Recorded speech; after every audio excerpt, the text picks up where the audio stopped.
Bom dia, família Escola de Profetas. Bom dia. Bom dia para você aí de casa. Que alegria entrar no seu lar e começar o dia com Jesus, louvando o nome dele e estudando a sua palavra. Que alegria estar aí. Eu quero deixar aqui um abraço para meus irmãos que estão aí. A irmã Nice, lá do Rio de Janeiro. Tem a minha irmã de sangue e a irmã de igreja. Um abraço para a senhora sempre estando assistindo conosco. E eu quero convidar você para fazer como a irmã Nice. Ela compartilha esses vídeos. Você quer ajudar o nosso país, quer ajudar o nosso planeta? Compartilhe esses vídeos. É o único remédio para a nação, para a humanidade, é a palavra de Deus. Então faça como eu, faça uma lista de transmissão. Eu tenho 107 amigos e vou colocar mais. E eu coloco todo dia para essas pessoas da nossa igreja e pessoas que não são adventistas também. Faça isso, você está trabalhando para o céu e para melhorar o planeta inteiro. Amém? Amém? Bom dia, meu irmão Luan. Bom dia, professor Cícero. Bom dia, Escola de Profetas. Bom dia. Bom dia a você de casa, seja muito bem-vindo de novo e novamente a você que acompanha o ano bíblico e ao estudo, e nós estudamos a palavra de Deus, né? Então, a você que é de casa, seja muito bem-vindo também. Nesse momento, nós vamos orar ao nosso Deus. Falar ao nosso Deus. Mas antes de orarmos, devemos lembrar de que hoje é o dia da preparação. Sim, não é isso? Sim, é verdade. Esse dia é muito importante, porque quando nós cuidamos das coisas muito cedo, já deixamos tudo pronto, nós conseguimos entrar nas horas sagradas com a mente e o foco em Deus, não é isso? Isso mesmo. Então vamos orar ao nosso Deus, vamos nos ajoelhar e pedir que Ele nos cuide durante esse dia.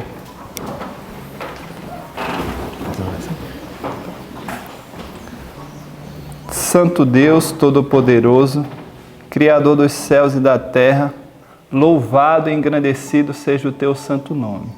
É no nome de Jesus Cristo que nós aqui da Escola de Profeta, essas famílias que estão aí em casa, Senhor, recebendo do manar do céu, estamos aqui ajoelhados, clamando a Ti, Senhor, perdão pelos nossos pecados. Perdoa, Senhor, nós confiamos no sacrifício que o Senhor proveu, no sangue de Jesus Cristo que purifica todos os nossos pecados.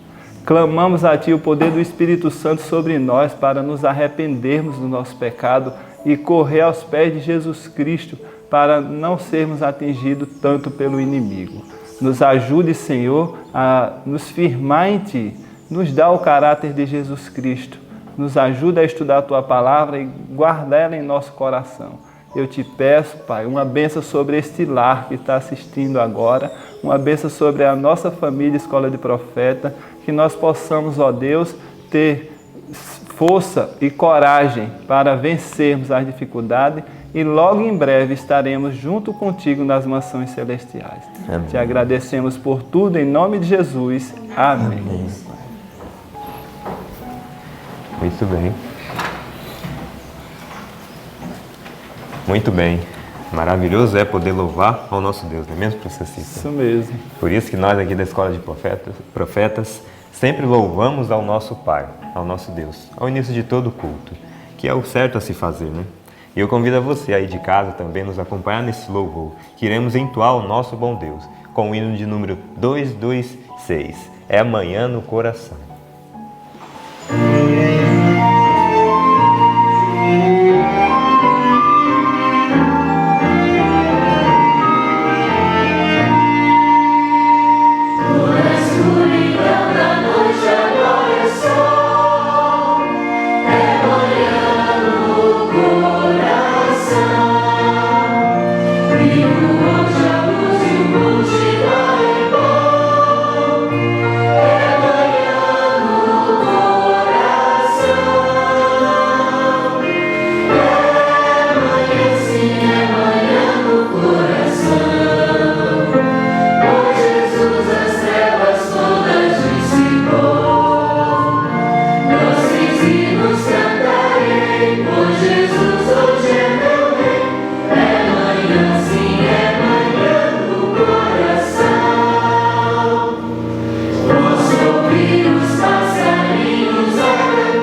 a certeza de que é amanhã no nosso coração, porque o nosso Jesus as trevas todas dissipou. Amém. Bendito seja o nome dele por isso, né? Que Jesus possa dissipar todas as trevas que estejam no seu coração no dia de hoje. Amém. Que só possa reinar a paz e o amor e o foco em Cristo, não é mesmo, professor Cícero? Amém, meu irmão Luan. Que coisa boa, né? Sim. E começarmos o dia da preparação com Jesus é muito precioso, né? 100%. E louvando a Ele bem cedo, logo de manhã assim, é maravilhoso, pois este dia será mais feliz e mais alegre. Então, eu quero convidar você aí de casa para cantarmos este hino maravilhoso.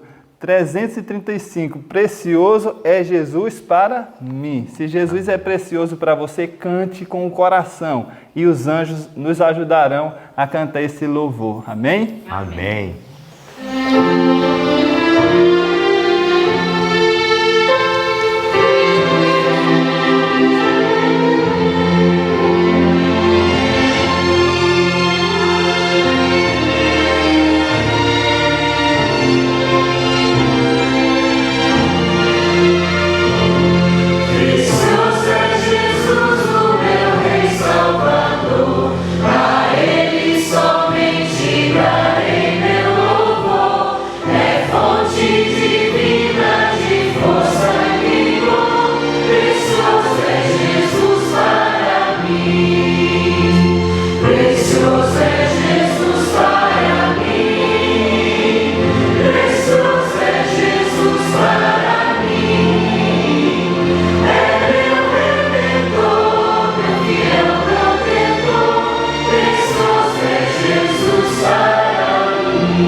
Muito bem. Quão bom é termos nosso Jesus para nós, né? Porque Ele é muito precioso a gente, né? Amém. E as pessoas que estão em casa também é muito preciosas. Tenho certeza que Jesus é precioso no seu coração.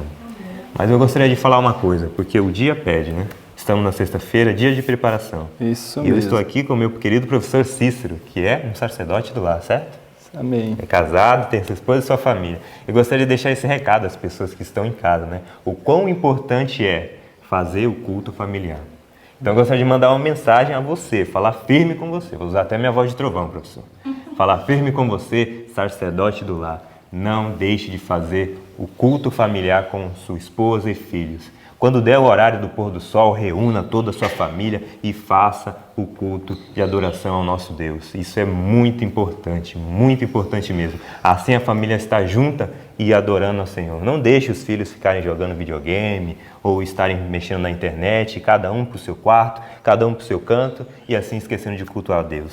Então você, sacerdote do lar, tem esse dever perante o céu, reunir a sua família e cultuar o Senhor. Amém. E assim entrar nas horas sagradas do Santo Sábado, né? Louvando e bendizendo o Senhor. E nesse momento a gente vai dar continuidade ao nosso culto. E uma das coisas que nós fazemos aqui na Escola de Profeta é poder decorar a Palavra de Deus. Palavra de Deus. Tenho certeza que lá no campo era de muita importância, certo, professor? Com certeza. Nos ajuda muito. Se lembrar da Palavra de Deus sempre nos traz refrigera a alma, né? Maravilhoso é poder citar a Palavra de Deus. E nós estamos decorando E passamos durante toda a semana decorando o texto de Apocalipse 14, do 6 ao 10. Nesse momento nós vamos recitar juntos no 3. 1, 2, 3. Apocalipse 14, do 6 ao 10. E eu vi outro anjo voar pelo meio do céu, e tinha o Evangelho eterno para proclamar aos que habitam sobre a terra, e a toda nação, e tribo, e língua, e povo, dizendo com grande voz: temei a Deus e dai-lhe glória, porque é vinda a hora do seu juízo, e adorai aquele que fez o céu, a terra, o mar e as fontes das águas. E outro anjo seguiu, dizendo: caiu, caiu Babilônia, aquela grande cidade, que a todas as nações deu a beber do vinho da ira da sua fornicação. E seguiu o terceiro anjo, dizendo com grande voz: se alguém adorar a besta e a sua imagem, e receber o sinal na sua testa ou na sua mão, também este beberá do vinho da ira de Deus, que se deitou não misturado no cálice da sua ira, e será atormentado com fogo e enxofre diante dos santos anjos e diante do Cordeiro. Apocalipse 14, do 6 ao 10. Apocalipse 14, do 6 ao 10. E vi outro anjo voar pelo meio do céu, e tinha o Evangelho eterno para proclamar aos que habitam sobre a terra, e a toda nação, e tribo, e língua, e povo, dizendo com grande voz: temei a Deus e dai-lhe glória, porque é vinda a hora do seu juízo, e adorai aquele que fez o céu, a terra, o mar e as fontes das águas. E outro anjo seguiu, dizendo: caiu, caiu Babilônia, aquela grande cidade, que a todas as nações deu a beber do vinho da ira da sua fornicação. E seguiu o terceiro anjo, dizendo com grande voz: se alguém adorar a besta e a sua imagem, e receber o sinal na sua testa ou na sua mão, também este beberá do vinho da ira de Deus, que se deitou não misturado no cálice da sua ira, e será atormentado com fogo e enxofre diante dos santos anjos e diante do Cordeiro. Apocalipse 14, do 6 ao 10. Apocalipse 14, do 6 ao 10. E vi outro anjo voar pelo meio do céu, e tinha o Evangelho eterno para proclamar aos que habitam sobre a terra, e a toda a nação, e tribo, e língua, e povo, dizendo com grande voz: temei a Deus e dai-lhe glória, porque é vinda a hora do seu juízo, e adorai aquele que fez o céu, a terra, o mar e as fontes das águas. E outro anjo seguiu, dizendo: caiu, caiu Babilônia, aquela grande cidade, que a todas as nações deu a beber do vinho da ira da sua fornicação. E seguiu o terceiro anjo, dizendo com grande voz: se alguém adorar a besta e a sua imagem, e receber o sinal na sua testa ou na sua mão, também este beberá do vinho da ira de Deus, que se deitou não misturado no cálice da sua ira, e será atormentado com fogo e enxofre diante dos santos anjos e diante do Cordeiro. Apocalipse 14, do 6 ao 10. Amém. Amém. Né? Louvado seja o nome de Jesus por gravarmos essas palavras tão importantes para a humanidade. Não deixe de se esforçar para gravar. E Jesus te abençoe. Agora teremos o estudo da palavra. Que o Senhor Deus encha o teu coração com essa palavra que traz vida, que restaura a alma. Amém. Fique com Deus e tenha um bom estudo. Bom dia para você aí de casa. Novamente nós estamos nos encontrando. Que legal, né? Que bom é ter a sua amizade, é ter a sua companhia para aprendermos mais da palavra de Deus. E eu tenho certeza que você que vem acompanhando aí o Ano Bíblico todos os dias, fielmente, você está aprendendo muito do lado do Senhor. Eu posso dizer isso porque eu também tenho aprendido e que alegria aprender junto com você. E hoje nós vamos estudar mais uma parte da palavra do Senhor e vamos nos enriquecer mais um pouco, não é isso? Eu quero que você pegue aí a sua Bíblia, porque eu já estou aqui com a minha Bíblia bonitona, olha só minha Bíblia legal. Quero que você pegue a sua Bíblia aí no livro de 1 Samuel, tá bom? Você vai abrir aí no capítulo 13, porque a nossa leitura foi o capítulo 13 e o capítulo 14, tá certo? Se você tem criança, pega seus filhos e eles também têm que abrir a palavra do Senhor, né? Porque Deus também fala com as crianças. E aí você também vai pegar, além da sua Bíblia, você vai pegar o livro Patriarcas e Profetas. O meu já está bem velhinho, né? Porque já são 7 anos estudando no bíblico, né? Pela glória de Deus. E eu quero que você também complete aí 7, 10, 50 anos estudando no bíblico. Tenho certeza que Deus vai lhe abençoar muito. E o Patriarcas e Profetas, o capítulo 60, a presunção de Saul. Então nós vamos continuar a história de Saul. Nós vimos no vídeo anterior, né, que Saul foi escolhido como rei de Israel. E por que ele foi escolhido? Porque ele tinha aquela aparência de rei, né? Ele tinha aquele aspecto de ser um guerreiro. E não só tinha um aspecto, ele tinha acabado de vencer uma guerra, então o povo de Israel estava super animado. Agora nós temos um rei que vai à frente das nossas guerras, e ele vence as guerras. Então estava muito animado. O povo de Israel tinha pensado assim, fizemos a escolha certa. Melhor mesmo é ter um rei do que ter Samuel. Imagina? Só que agora, nesse capítulo de hoje, nós vamos ver Saul como rei de Israel. Primeiro rei de Israel. Como é que foi a vida de Saul? Aqui no capítulo 13 já vai nos dando a informação que Saul cometeu uma burrada. Ele fez um erro. Ele errou. Qual foi o erro de Saul? Aqui diz que assim que acabou a guerra, ele dispensou o exército dele para casa. Podem voltar para casa. Ele ficou com 2.000 e Jonathan ficou com 1.000. E os demais soldados do exército de Saul foram dispensados. E aqui o livro Patriarcas e Profetas nos diz que isto foi um grave erro. Por que foi um grave erro?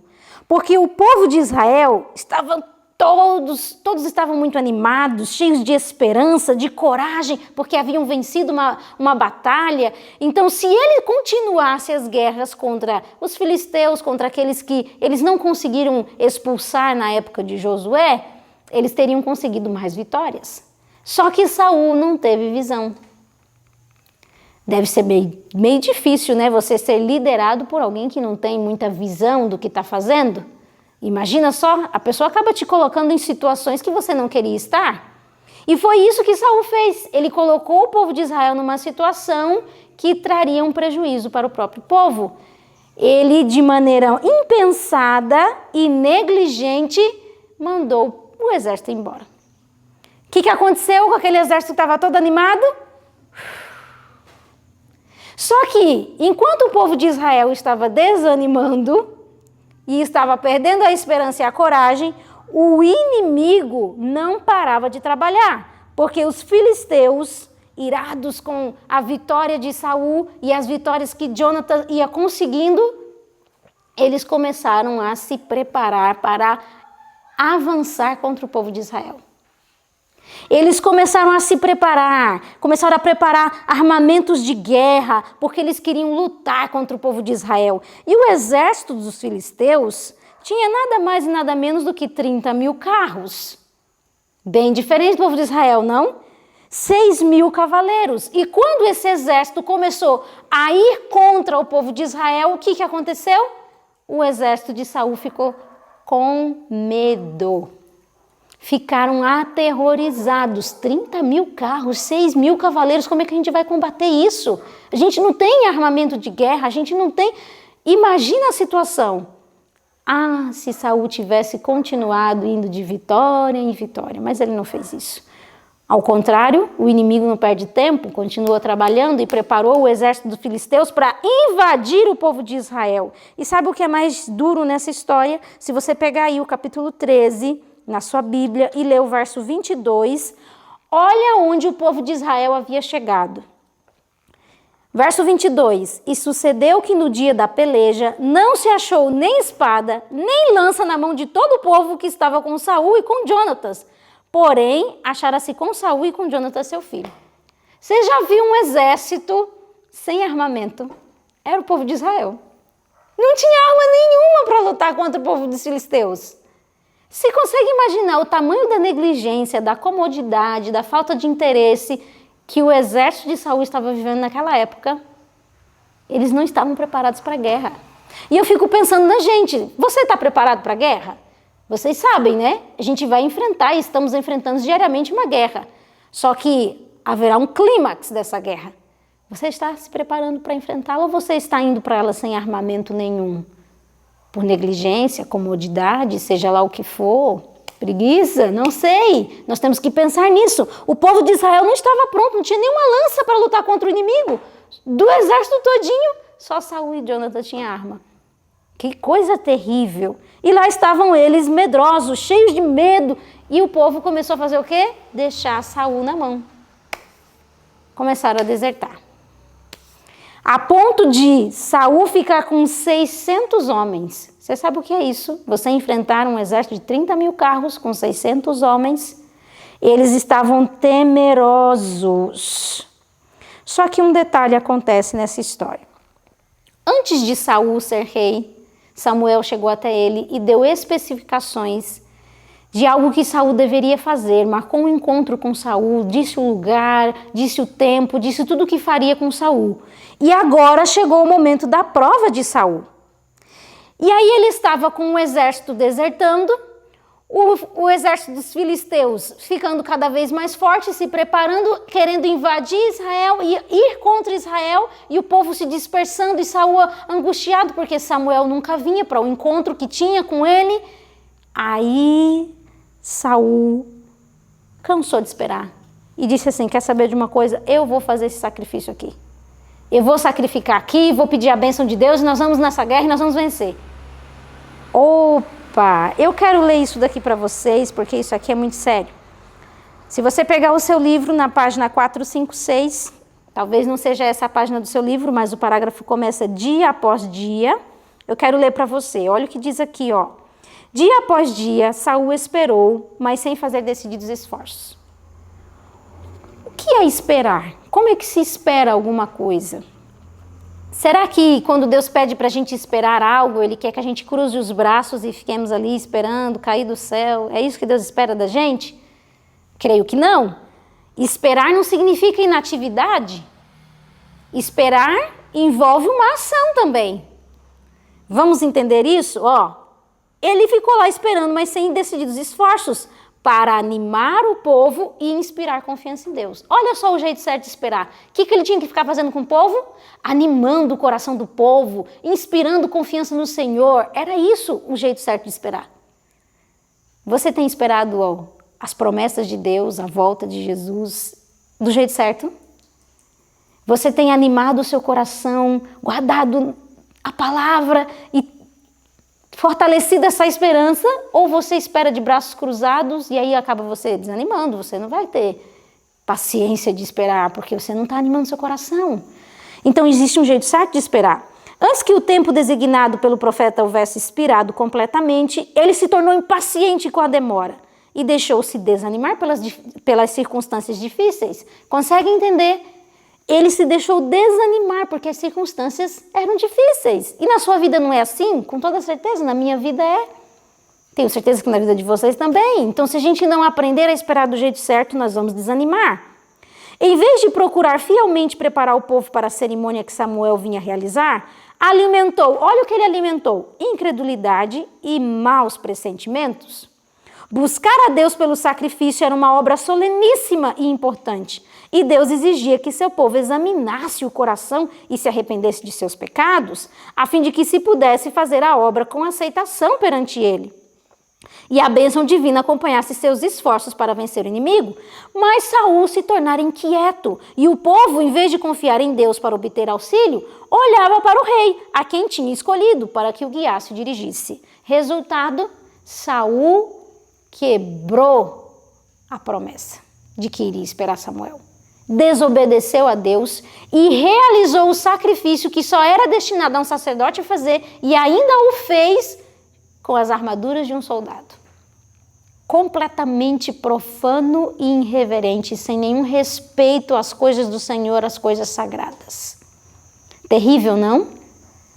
E sabe o que aconteceu? Diz que assim que ele realizou o sacrifício, Samuel chegou. Olha só, já aconteceu isso na sua vida? Às vezes você está esperando uma coisa e não vem, e quando você faz o errado, aí o negócio aparece. Um pouquinho mais que ele tivesse esperado, Samuel havia chegado. Era a prova de Saul. Deus estava provando para ver se ele estava apto para governar o povo de Israel. E aí, quando Samuel chega, fala: o que foi que você fez? Samuel já sabia, porque Deus havia falado para ele. Aí Saul começa a fazer o quê? Aquilo que a gente sabe fazer de melhor: dar desculpas. Ele começou a dar um monte de desculpa.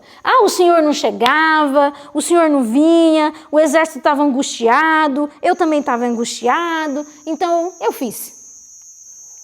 Só que uma coisa, Saul ficou chateado porque Samuel o repreendeu.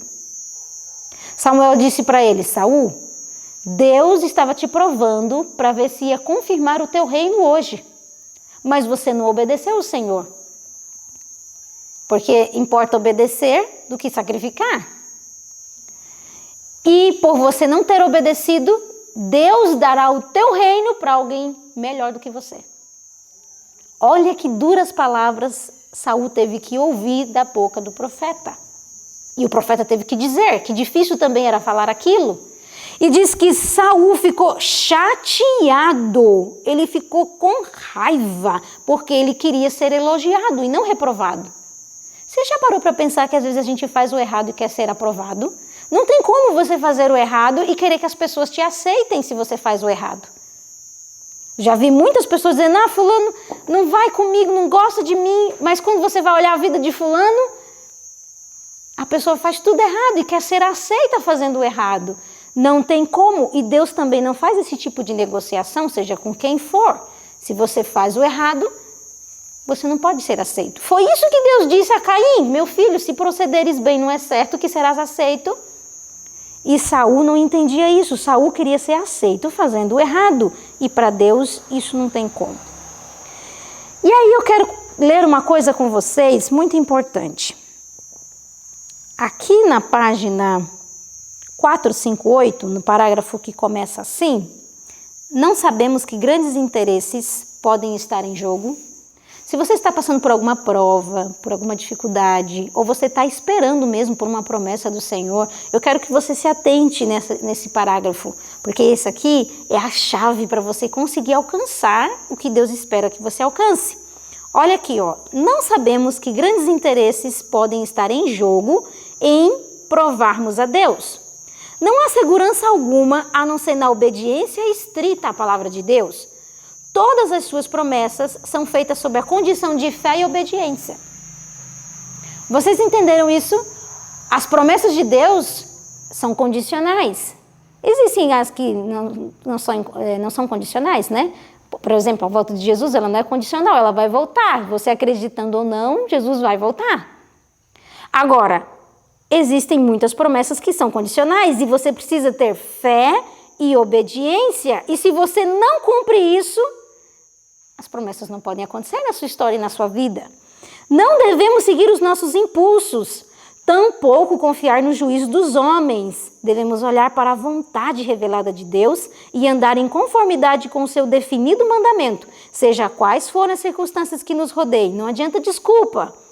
Deus cuidará dos resultados. Pela fidelidade à sua palavra, podemos em tempo de provações demonstrar perante os homens e os anjos que o Senhor pode depositar confiança em nós. Que lindo isso, não? Deus olhar para a sua história e para a sua vida e dizer, eu posso confiar nesse sujeito, porque ele é obediente.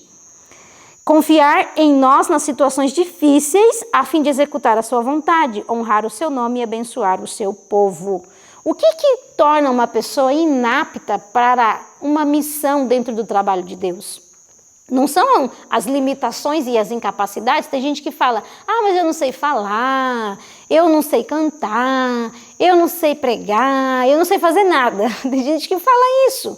Mas o que Deus verdadeiramente busca? São grandes capacitações? São pessoas que sabem falar bem? Lógico que se ter isso é bom também. Mas Deus busca um coração que está pronto em obedecer e confiar nele. Não adianta falar bem se você não aprendeu a obedecer o Senhor e confiar no Senhor. Não adianta de nada. Saul tinha porte de rei, mas o coração dele não era de um rei. Infelizmente. E nós estamos vendo aqui a maneira certa de esperarmos no Senhor. Só que, quando Saul foi reprovado, ele cometeu o segundo erro. Além de justificar, ele não se arrependeu, nem se humilhou. Pelo contrário, ficou chateado com o profeta. E sabe o que foi que ele mandou fazer? Ele disse assim, já que Samuel não está do meu lado, eu não quero ouvir as reclamações de Samuel, eu estou cansado de Samuel ficar falando no meu ouvido. Sabe o que eu quero então? Já que você não quer, Samuel, fica aí de lado, eu vou mandar buscar a arca do Senhor. E quando a arca estiver no meio de nós, o coração dos soldados do meu exército vai de novo encher de fé, porque eles vão entender que Deus está com a gente. Mas espera aí, alguém já tinha feito isso no passado, e Saul conhecia bem essa história. Quem fez? Ofni e Finéias. Lembram dos filhos de Eli? Eles pegaram a arca na expectativa de que com a arca, como se fosse um amuleto, eles fossem vencer as batalhas. E o que aconteceu? Eles morreram e a arca foi tomada. Parece que nesse momento a mente de Saul não lembrou daquilo. Não é interessante perceber que pessoas que estão em pecado ou que estão em erro, parece que há uma cegueira, não entende que o erro do passado não serve para ela, parece. Ou que, se eu fizer, comigo vai ser diferente o resultado. Consegue entender a seriedade disso? E lá mandou Saul buscar a arca, só que por uma maneira muito assim providencial ele desistiu. Não, deixa essa arca para lá, vamos deixar ela para lá e vamos continuar aqui do jeito que estamos. Agora, eles estavam num problema muito sério, porque não tinha Samuel, não tinha arca. O que eles tinham agora? Apenas um rei descontrolado e sem o Espírito de Deus. E por que isso? Se você for olhar o que o Patriarcas e Profetas apresenta sobre a infância de Saul, a gente começa a entender por que Saul agia do jeito que agia. Se você aí no parágrafo, abrir o seu livro, no parágrafo o Espírito Santo havia sido concedido a Saul, aqui diz que Saul tinha recebido o Espírito Santo para quê? Para lhe iluminar o entendimento e abrandar o coração. Recebera fiel instrução e reprovação do profeta de Deus. E, no entanto, quão grande era a sua perversidade. A história do primeiro rei de Israel apresenta um triste exemplo do poder dos maus hábitos nos verdes anos. Do que a senhora White está falando aqui? Na infância, nos primeiros anos da vida de Saul, ele não foi direcionado da maneira correta. E isso se refletiu aonde? Lá na frente, quando ele já era um adulto, quando já era um homem formado. Os maus hábitos que foram deixando se desenvolverem, imagina isso. Aqui diz que em sua mocidade Saul não amou nem temeu a Deus. E aquele espírito impetuoso, não adestrado à submissão em seus primeiros anos, estava sempre pronto a rebelar-se contra a autoridade de Deus. Aqueles que em sua juventude acalentam uma santa consideração pela vontade de Deus e que fielmente cumprem os deveres do seu encargo, estarão preparados para o serviço mais elevado na vida posterior. Que seriedade é isso, não? Saul não estava pronto para amar, temer a Deus, porque não foi ensinado isso na sua infância. Quando é que nós temos que ensinar lições de obediência e submissão? Quando é criancinha. Não existe aquela história de dizer, mas não entende. Entende, com toda certeza entende. E aí você tem que ensinar e ir tirando os maus hábitos para a criança crescer em submissão à vontade do Senhor. E quando for adulta, não se desviar do caminho. aí sim essa criança estará mais bem preparada para servir a Deus. Saul toda hora enfrentava essa luta, dessa rebelião, desse temperamento difícil, porque não foi dominado na infância. Que triste isso, que situação terrível que nós vemos aqui na vida de Saul. Mas lá estava ele então com esse temperamento indisciplinado e não adestrado, governando 600 homens, que foi o que lhe restou, e seu filho. Mas Jonatas era diferente. Jonatas tinha o Espírito do Senhor sobre ele. E Deus deu vitória a Israel, mas não pela mão de Saul. Deu vitória a Israel pela mão de Jonatas. Jonatas estava ali naquela guerra e ele cheio do Espírito de Deus, sedento de vitória para honrar ao Senhor, falou para o seu escudeiro: vamos lá até a fortificação dos filisteus. E nós vamos pedir um sinal a Deus. Se eles disserem, venham até nós, nós vamos, porque nós teremos a certeza que Deus nos dará a vitória.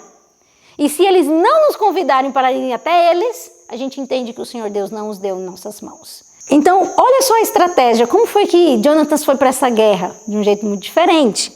Aqui no capítulo 14, verso 13, diz: então subiu Jonatas com os pés e com as mãos e o seu pajem de armas atrás dele. E os filisteus caíam diante de Jonatas e o seu pajem de armas os matava atrás dele. Então ele se colocou ali de joelho, colocou as mãos e os pés e foi indo e derrubando os filisteus, e o seu amigo de trás ia fazendo o quê?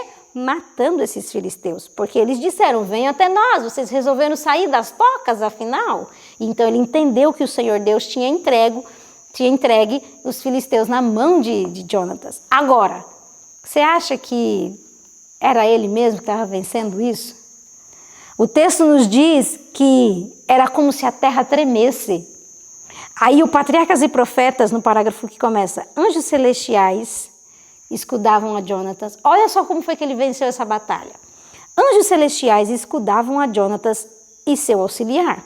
Ambos combatiam ao seu lado e os filisteus caíam diante deles. A terra tremia como se uma grande multidão com cavaleiros e carros se estivessem aproximando. Jonatas reconheceu os sinais do auxílio divino. E mesmo os filisteus viram que Deus estava agindo para o livramento de Israel. Grande temor apoderou-se do exército, tanto no campo como na guarnição. Na confusão, tomando seus próprios soldados por inimigos, os filisteus começaram a matar-se uns aos outros. Foi assim que ele venceu a guerra. Não é extraordinário? Deus queria fazer isso por Saul, mas Saul, pelo seu coração perverso, não permitiu que isso acontecesse. Mas olha a vitória, os anjos lutando e se envolvendo com Jonatas, que coisa legal. Quando o povo de Israel percebeu que estava acontecendo alguma coisa lá no acampamento dos filisteus, eles disseram, peraí, está faltando alguém no nosso acampamento. Está faltando Jonatas, o filho de Saul, ele está lá guerreando, vamos ajudá-lo. E todo mundo saiu para ajudar Jonatas. Agora, tudo estava indo muito bem, não é? Porque Saul não estava envolvido nisso. Quando Saul ficou sabendo e se envolveu, ele estragou tudo. Tem gente que entra na história só para estragar, não é? Saul era um desses. Quando ele viu que o povo de Israel estava tendo vitória sobre o povo filisteu, ele fez um voto impensado. Olha só o que foi que Saul falou, está aqui no capítulo 14, o verso 24.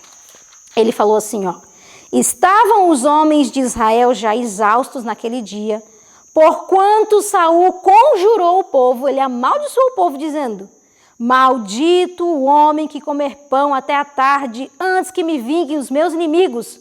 Por isso todo o povo se absteve de provar pão. Olha só a loucura. Os soldados lá em guerra, pelejando e com fome. Que terrível é cair na mão de alguém que não tem visão. Saul não tinha visão. E aí ele estava mais preocupado com a sua honra, com a exaltação própria, do que com o seu exército. Indiferente à necessidade daqueles soldados. Quem provar do pão vai morrer. E todo mundo lá com fome, guerreando, lutando, e a guerra não acabava nunca, e a fome era tremenda. Só que alguém não ouviu Saul falando isso. Jonatas não sabia que não podia comer. E diz que quando estava lá no meio da guerra, encontrou um favo de mel. O que ele fez? Provou o favo de mel. Diz que chega os olhos dele e voltou a brilhar. Olha só que coisa. Só que aí, Saul ficou sabendo que alguém tinha comido. Então o que ele fez? Tragam-me aqui quem foi que comeu, porque nós vamos matar essa pessoa, ainda que seja o meu próprio filho. Gente, isso é terrível. Porque esse voto impensado de Saul levou a duas situações. Primeiro, um pecado involuntário de Jonathan, ele seria punido com a morte. Deus nunca pediu isso. Pecados por ignorância, a pessoa não era punida por morte. Havia um sacrifício para a redenção daquela pessoa. Jonathan pecou por ignorância, mas receberia a morte por causa do seu pecado involuntário. Olha só a falta de senso, de juízo. Alguém que anda longe de Deus, como é que fica? Sem juízo, fica louco. Mas não só isso, como ele privou o povo de comer e o povo estava faminto quando a guerra acabou. Gente, isso aqui é terrível de se ver. Eu quero ler para vocês o verso 31 do capítulo 14. Olha só o que aconteceu com os soldados quando acabou a guerra. Feriram, porém, aquele dia os filisteus, desde Micmas até Aijalon, e o povo desfaleceu em extremo. Verso 32. Então o povo se lançou ao despojo e tomaram ovelhas e vacas e bezerros e os degolaram no chão e o povo os comeu com sangue. O voto impensado de Saul levou o povo a pecar. Imagina aqueles exércitos inteiros, aqueles homens no chão rasgando aqueles animais e comendo aquela carne com sangue, o que Deus havia proibido. Que terrível é cair na mão de alguém que não tem visão. De alguém que não aprendeu a temer o Senhor.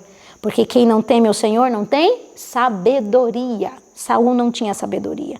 E ele levou o exército dele inteiro a pecar contra o Senhor e ainda queria matar Jonatas, que só não morreu porque o povo não deixou. Porque ele ia matar o próprio filho. Olha que loucura. Tudo por causa de quê? De orgulho, exaltação própria. Ele queria manter a palavra dele. Como ele não tinha ganhado nada, coisa nenhuma, não foi ele que venceu a guerra, ele estava todo enciumado. Isso é o que está escrito aqui no Patriarcas e Profetas. Pega aí o parágrafo que diz: Saul não podia pretender a honra da vitória. Não tinha como, quem venceu aquilo foi Jonatas, mas esperava ser honrado pelo seu zelo ao manter a santidade do seu voto. Olha só como ele queria ficar lembrado. Mesmo com o sacrifício de seu filho, queria impressionar seus súditos com o fato de que a autoridade real tinha de ser mantida. Em Gigal, pouco tempo antes, Saul tomara a ousadia de oficiar como sacerdote, contrariamente ao mandado de Deus. Sendo reprovado por Samuel, obstinadamente justificou-se. Agora, quando sua própria ordem foi desobedecida, embora esta ordem não fosse razoável e tivesse sido violada por ignorância, o rei e pai sentenciou o filho à morte. Olha que absurdo! Ele tinha acabado de desobedecer a Deus de maneira consciente e ainda ficou bravo com Deus, bravo com Samuel. Agora, ele faz um voto impensado, uma coisa louca, queria matar o filho ali não sabia. Pensa na miséria. E esse povo estava lançado na mão desse rei maluco. Que triste é ver o cenário da vida de Saul. Alguém que viveu longe do Senhor. A sua história não precisa ser assim. E nem a minha. Nós podemos dar certo na nossa vida, não? E eu quero finalizar com vocês, lendo esse último parágrafo. Aqueles que mais prontos estão para desculpar-se ou justificar-se no pecado são muitas vezes os mais severos ao julgar e condenar os outros. Você tem o hábito de ficar condenando, criticando pessoas, seja na internet, seja o seu vizinho, seja as pessoas dentro da sua igreja, seu pastor, ou seja lá quem for. Você tem esse hábito? Olha para a sua vida. Você é isento de erros? Creio que não. Nenhum de nós somos. Que delicado deve ser lidar com os erros dos outros, porque nós também erramos. Mas aqueles que tendem a justificar-se e desculpar-se são mais severos ao julgar alguém. Muitos, como Saul, trazem sobre si o desagrado de Deus, mas rejeitam um conselho e desprezam a reprovação. Mesmo quando convictos de que o Senhor não está com eles, recusam-se a ver em si a causa da perturbação. Pensa que é o outro, né? é a circunstância, foi fulano, sendo que o culpado é você mesmo. Alimentam um espírito orgulhoso, jactancioso, ao mesmo tempo em que condescendem em fazer um juízo cruel ou severa censura em relação a outros que são melhores do que eles. Bom seria que tais juízes, que a si mesmos se constituem, ponderassem essas palavras de Cristo. Com o juízo com que julgardes, sereis julgados, e com a medida com que tiverdes medido, vos hão de medir a vós. Que sério o estudo de hoje, não? Nós aprendemos grandes coisas. Sábio é aquele que vê o caminho errado e passa por longe, né? Vê o outro errando e fala, eu já sei por onde eu não devo ir. Que sejamos sábios nos dias de hoje, que você tenha um coração humilde para aprender do Senhor e que você, ao errar, cometer alguma falha, você também tenha um coração humilde a reconhecer suas falhas. E o Senhor Deus estará pronto para te abençoar. Quero orar com você, aí de casa, orar com o pessoal, pedindo a bênção do Senhor. Vamos nos ajoelhar? Querido Deus e bom Pai, nós louvamos o Teu nome e agradecemos a Ti pela oportunidade que temos de ter a Tua palavra e de termos todas essas instruções escritas. Ajuda-nos a termos um coração humilde, um coração dócil. Ajuda-nos a termos submissão à Tua vontade, aos Teus desejos e assim, Senhor, andarmos em retidão, agradando ao Senhor. Que o Teu Espírito Santo possa nos selar, que Ele possa ser derramado sobre nós e assim, Pai amado, o céu possa se envolver com a nossa história e com a nossa vida. Em nome de Jesus, amém. Muito bem, que alegria finalizarmos mais um estudo na presença do Senhor. Que o seu dia seja muito abençoado e até amanhã.